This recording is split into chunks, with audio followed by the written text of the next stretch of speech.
Welcome to Ancient Stories in English. In this channel, we tell real stories from history in simple English.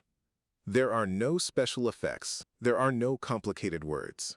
Just a story, told clearly, so you can listen, understand, and learn. Today's story happened 2,000 years ago, but you will recognize it, because it is still happening right now, today, all around you. Now, let us begin. Imagine that you are hungry. You have no job, no money, and no future. You are angry, and you do not know what to do. But then, someone gives you free food. And then they say, come and watch the games. It is completely free. So you go. Inside the arena, two men are fighting. The crowd around you is screaming. Your heart starts beating faster. You feel the adrenaline moving through your body. For a few hours, you feel something different. Not hunger, not anger. Something much better. Excitement, power, and the feeling of being alive. This is the story of how Rome controlled millions of people and kept a great empire standing for hundreds of years. Not with soldiers and not with fear, but with food and the feeling of being alive. At its peak, the city of Rome had more than 1 million people living inside it. 1 million people is an enormous number, especially for an ancient city. And many of those people were very poor. They had no land, no farm, and no stable job. They lived in small, crowded apartments, sometimes with 6 or 7 people sharing a single room. These people were hungry, and they were frustrated. And frustrated people are dangerous. A city full of hungry, angry people can become violent very quickly. The Roman leaders understood this, and they knew they had to find a solution. Their solution was surprisingly simple: give the people food. Starting around 123 BC, a Roman politician named Gaius Gracchus first proposed giving cheap grain to the poor citizens of Rome. But let us be honest about his reasons. Gracchus was not motivated by compassion. He was fighting a political war against the Senate, the powerful group of aristocrats who controlled Rome, and he needed the votes of the poor to win. The grain program was not charity, it was a transaction, your vote in exchange for your dinner. The Senate was furious. They understood exactly what Gracchus was doing. But the program survived, because once you give people something for free, taking it away becomes nearly impossible. And so the program grew. Over the next 100 years, it expanded far beyond anything Gracchus had originally intended. By the time of Julius Caesar, more than 300,000 people in Rome were receiving free grain every single month. Then came Augustus. Caesar's adopted son looked at the grain program and saw something even more useful than a way to buy votes. He saw a way to permanently transfer power away from the people and toward himself. In the old Roman Republic, citizens had real political power. They voted. They debated.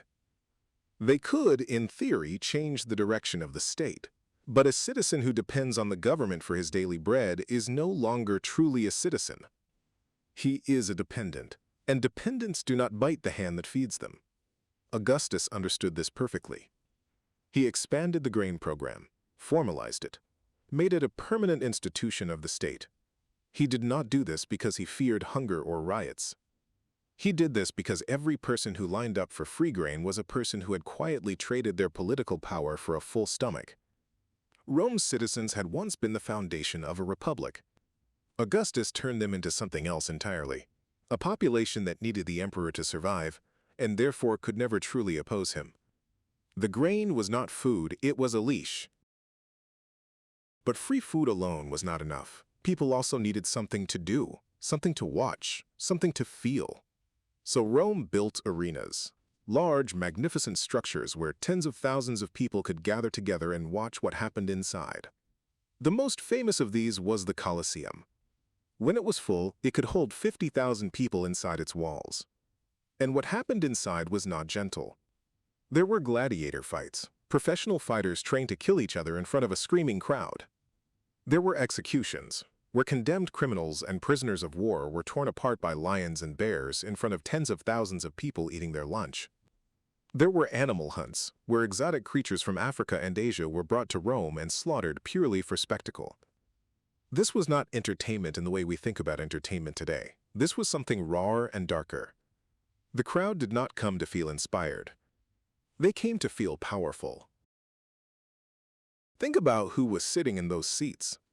A man with no money, no land, no political voice, no control over anything in his life. And down in the arena there is someone in a worse position than him. A slave, a prisoner, a condemned man with no chance of survival. And the crowd gets to decide, thumb up or thumb down, live or die. For one afternoon, the poorest man in Rome held the power of life and death in his hands. That feeling, that rush, was worth more than any amount of grain. The Roman leaders understood this. They did not just give people entertainment. They gave people a target for their anger and the illusion of power over someone else. As long as the man in the cheap seats felt superior to the man in the arena, he would never turn his anger upward toward the emperor sitting in the imperial box above him. And just like the grain, all of this was free. But it was not cheap. At its peak, Rome had 175 public holidays every single year, nearly half the calendar dedicated to games and spectacles. The government was spending between 15 and 25% of the entire imperial budget just to keep the entertainment running. 175 days a year, nearly half a year, every year, of free games. The price of silence, it turned out, was extremely high. A Roman writer named Juvenal watched all of this happening around him, and he was deeply unhappy about it. He wrote that the Roman people had given up something precious. Long ago, he said, Romans cared deeply about politics, about justice, and about who held power over them. They were engaged citizens who asked difficult questions and demanded honest answers. But in Juvenal's time, people only seemed to want two things: panem et circenses. In Latin, this means bread and circuses. Juvenal was criticizing his own people. He was saying, "We used to be great. We used to think seriously about our world. Now we just eat and watch and cheer." It was a sharp criticism, but it was also an honest one. And here is what is remarkable. Juvenal wrote those words almost 2,000 years ago. But the phrase never died. Today, in the 21st century, people still use the expression bread and circuses in exactly the same way to describe any situation where those in power use food, entertainment, and comfort to distract people from asking difficult questions. 2,000 years. Different languages, different countries, different technologies, and yet the same two words still mean exactly the same thing. Perhaps Juvenal was not just criticizing Rome. Perhaps he was describing something permanent about the relationship between power and people, something that does not change no matter how much time passes. Now let us think carefully about the Roman leaders themselves. Were they simply evil people who wanted to control and deceive the population? Perhaps the answer is not so simple. Consider two very different emperors, Augustus and Nero. Both of them used bread and circuses, but they used it in completely different ways and for completely different reasons. Augustus was cold and calculating. He used public food and entertainment the way a chess player uses pieces on a board. Deliberately, patiently, always thinking 3 moves ahead. He did not particularly enjoy the games himself. He simply understood that a population that is fed and entertained is a population that does not revolt. For Augustus, bread and circuses was a political tool, nothing more and nothing less. Nero was something else entirely. Nero did not just want the people to be calm, he wanted them to love him. He organized enormous public shows and distributed money and gifts to the crowds with great enthusiasm. He built a massive artificial lake in the center of Rome just to stage a naval battle for public entertainment. He spent fortunes that the empire could barely afford, simply to hear the crowd cheer. And then he went even further.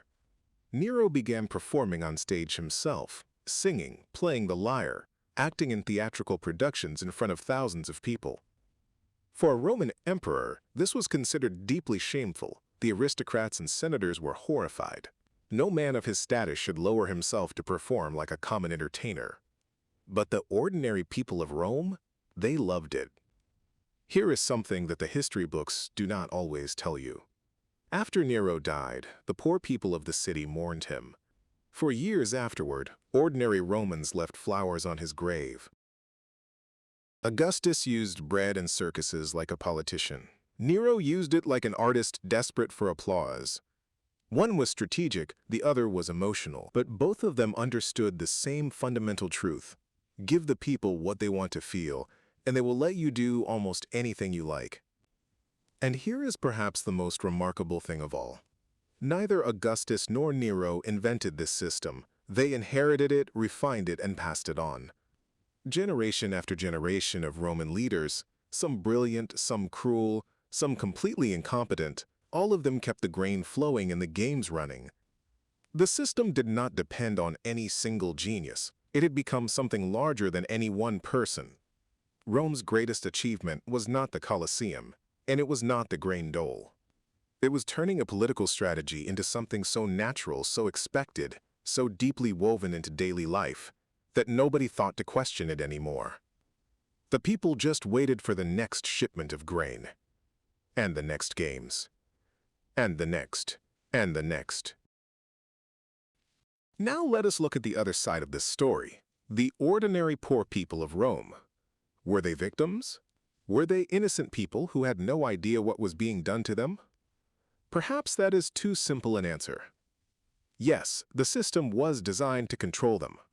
Yes, the grain and the games were tools of manipulation. But over time, something shifted. The poor people of Rome were not just passive recipients of a government program. They became participants. Active, demanding, sometimes violent participants. Because bread and circuses did not stay a gift for very long, it became an expectation. And then it became a right. And then it became something that, if taken away, would burn the city to the ground. History records this clearly. When grain shipments were delayed, there were riots in the streets. When an emperor organized games that the crowd found boring or insufficient, they booed him to his face, inside the Colosseum in front of 50,000 people. Some emperors were pelted with objects. Some were publicly humiliated by their own crowds. The people of Rome had not been sedated, they had been hooked. Think of it this way. The government did not give people bread and circuses to make them happy. They gave it to them to make them dependent. And it worked, but not in the way a simple trap works. It worked the way addiction works. An addict is not calm. An addict is not satisfied. An addict is manageable only as long as the supply keeps coming. The moment the supply stops, the addict becomes the most dangerous person in the room. This is why Roman emperors could never stop, not because they were generous, but because stopping was no longer an option. The population had been transformed, from citizens with political power into dependents who would accept anything as long as the grain arrived and the games continued. We should not pity these people too quickly. They were not fools. Many of them understood exactly what the system was doing. But understanding a trap and being able to escape it are two very different things. Especially when the trap is comfortable. Especially when everyone around you is in the same trap. Especially when the alternative, organizing, demanding real change, risking everything, is so much harder than simply waiting for the next games. Tired people do not revolt. But people who have been cut off from their entertainment, those people burn things down. The difference matters. Rome did not create a population that was too happy to fight. It created a population that was too dependent to imagine anything different. Here's something uncomfortable to consider.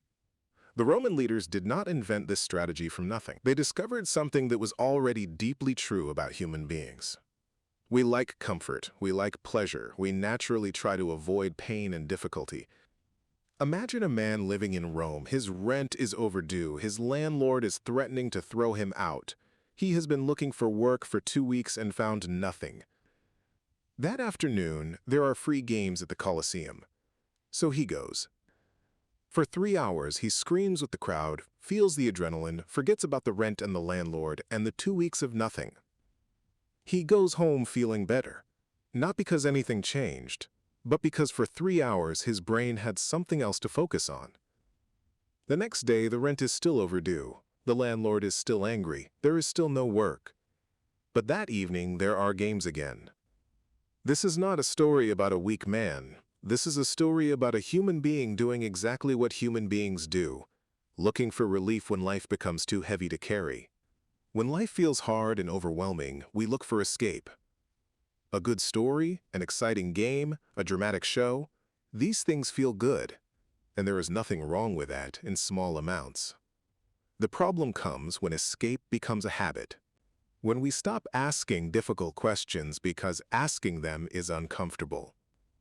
When we stop paying attention to the world around us because the entertainment in front of us is so much more enjoyable.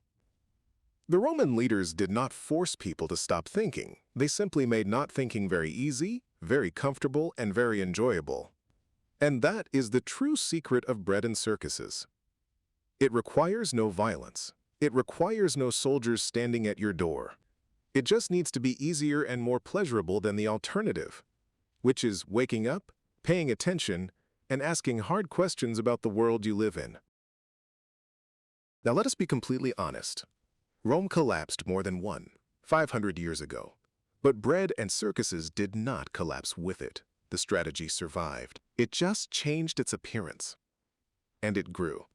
In ancient Rome, this system controlled one city, 1 million people in one place speaking one language. That was already remarkable. That was already a feat of social engineering that lasted 500 years. But today? Today, the same strategy operates across every country, every language, every culture on Earth. There is no border it cannot cross. There is no population it has not reached. What Rome did to one city, the modern system does to the entire human race simultaneously. But here is where it gets different, and more dangerous. The Roman games were a collective experience. 50,000 people sat together in the same building, screaming at the same fight, feeling the same things at the same time. That crowd had a collective identity. They could boo the emperor together, they could cheer together, they were, in a strange and violent way, a community. TikTok is not a community. It is 50,000 different rooms, each with one person inside, each person watching something slightly different, each algorithm learning exactly what keeps that specific person from looking up. Rome united people around a spectacle. The modern system divides people into billions of individual bubbles, each one perfectly tailored, perfectly comfortable, perfectly isolated.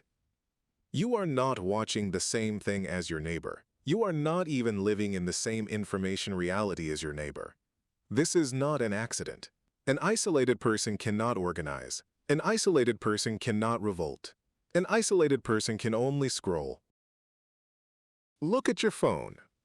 TikTok gives you an endless stream of short videos, each one designed to make you want to watch the next one. The algorithm learns what excites you, what makes you feel something, and it uses that knowledge to keep you watching for as long as possible.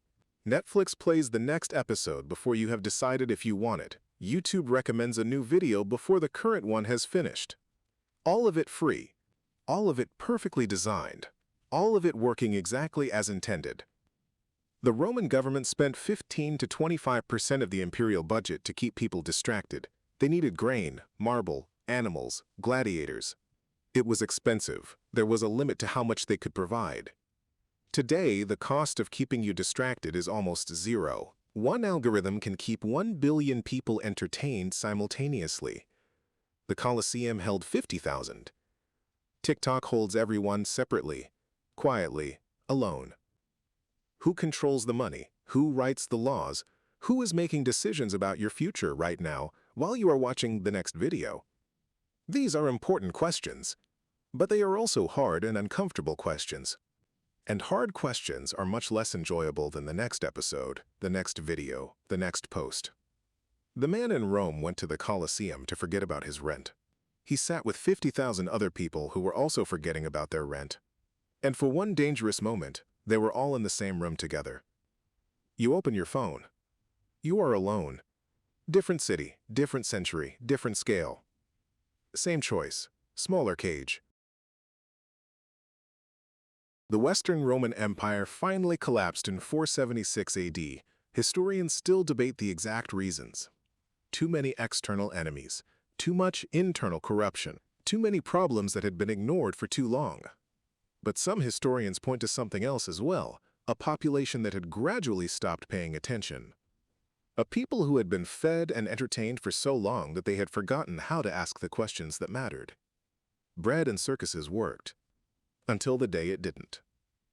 So here is one last question, and I want you to sit with it for a moment. Not to answer it immediately, just to feel it. When was the last time you sat in silence, with no screen in front of you, and thought carefully about something difficult? Not watched something. Not scrolled through something. Just sat and thought and paid attention to the world around you. If you are having trouble remembering, perhaps you already have your answer. Thank you for listening to Ancient Stories in English.